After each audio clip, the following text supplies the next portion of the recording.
Hey everyone, Brickmaniac81 here. Hope everyone's having a great day there so far. Today, we're going to do a quick little review of set 75095, the Imperial TIE Bomber. It's right there. But yeah, before we jump into everything, I want to just mention everyone, hit that like, subscribe, and share button. And don't forget that hit that notification bell so you get notified when I bring out future content. But let's jump into her.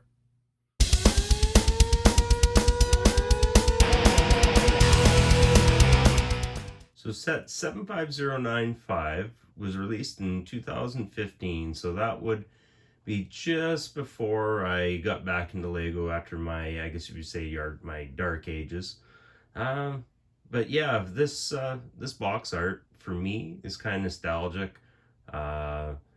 As I guess it's not like your old box art by any means, but for me, this is the way it was when I first got back into Lego. So it features that iconic Lego Star Wars up in the top left-hand corner. It says 14 plus tiefighter. It's 1,685 pieces. I do like the badging, the Ultimate Lego Star Wars Collector Series that they put on these box art. But yeah, it shows the TIE Fighter in flight. And yeah, it looks like it must be in the Death Star trench run, is what I can see. And then it's got Disney down in the bottom right corner. Let's take a look at the back. Now the back of the box, again, features that LEGO Star Wars logo.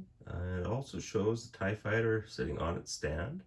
And then on the left-hand side of the box, it shows the plaque sticker with the minifigure, the TIE Fighter minifigure, and it just shows a few of the functions of the set, which I'll go into more depth and detail here in a moment.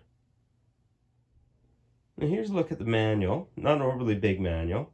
Yeah, take a look inside. It just shows a little bit. The inside of the manual shows a signature from one of the designers. I'm not going to even try and pronounce his name, so it won't be right. Yeah, it's just some technical information of the TIE Fighter.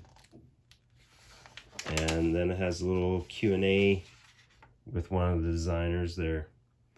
But yeah, then just your typical manual. So next, we're going to take a look at the minifigure. So nice looking helmet. It's got chest printing and leg printing, holding his little mini blaster, but it also has arm printing on both sides and printing on the back of the figure. It's too bad that they can't make the helmet. It shows the back of the minifigure head there. It's too bad it couldn't come right down, cover that all up. It only featured in this one set here. And then open it up. It's got that typical like angry clone face that was used on hundreds of sets, I think. But yeah, cool little figure. Now let's take a look at the model itself. Now this ship is just enormous. Those wings measure just under 16 inches high, and the whole model is just under 12 inches wide. Just a huge model. The cockpit area, one of my favorite parts of the build. They were just able to use all those different slopes and really create that circular cockpit.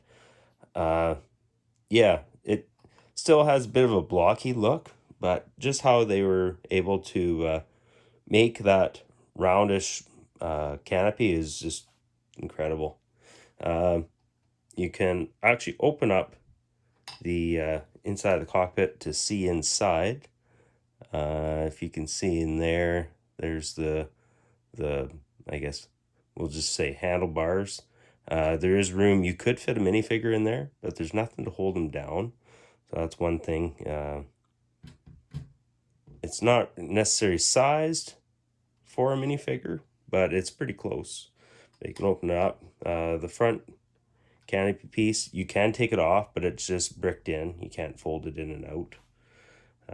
You got your 2 laser cannons on the front, and just spin it around and get just glimpse of just how big those wings are. Until you start building it, you haven't, it's just no idea just how big it is until you have it laying on the table in front of you. And then it shows the twin engines on the back. Yeah, just a great model. Now here's something I'm going to show that when I was doing the live build, right at the end, somebody made a comment about how you can disappear behind the wings. Now I can literally crouch behind the TIE fighter, and I pretty much totally disappear. You can't see my head at all. My son was sitting next to me, and one of the people watching in the stream wrote in chat, it's like, yeah, your son just disappeared when you turned the model. So now one thing I'd like to point out, not that you'd probably buy this set for a child, but you'd be quite capable of playing with it. The connection on the wings, the way the cockpit's built, if you're so inclined to do so, you could easily play with this set and not worry about it breaking. So yeah, it's it's highly swooshable, we'll put it that way. Now lastly, just show you guys the tie up on its Technic built stand. Give you a look at the plaque sticker. We just recently found out that they're going to be doing away with the stickers, and they're going to start print those plaque stickers. So that'll be a relief to collectors, because I know it's a lot of grief goes into trying to get that sticker on straight. But one nice play feature too, with the stand, you can move it to whatever angle, whichever way you want to display the set. It pivots nicely on the stand.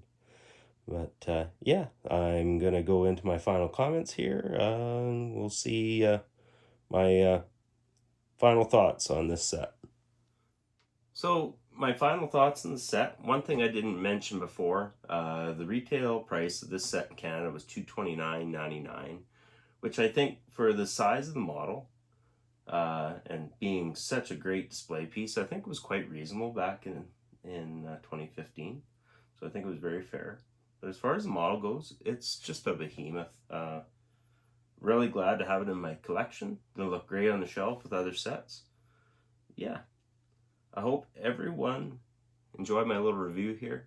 Don't forget to like and subscribe. Make sure you comment down below.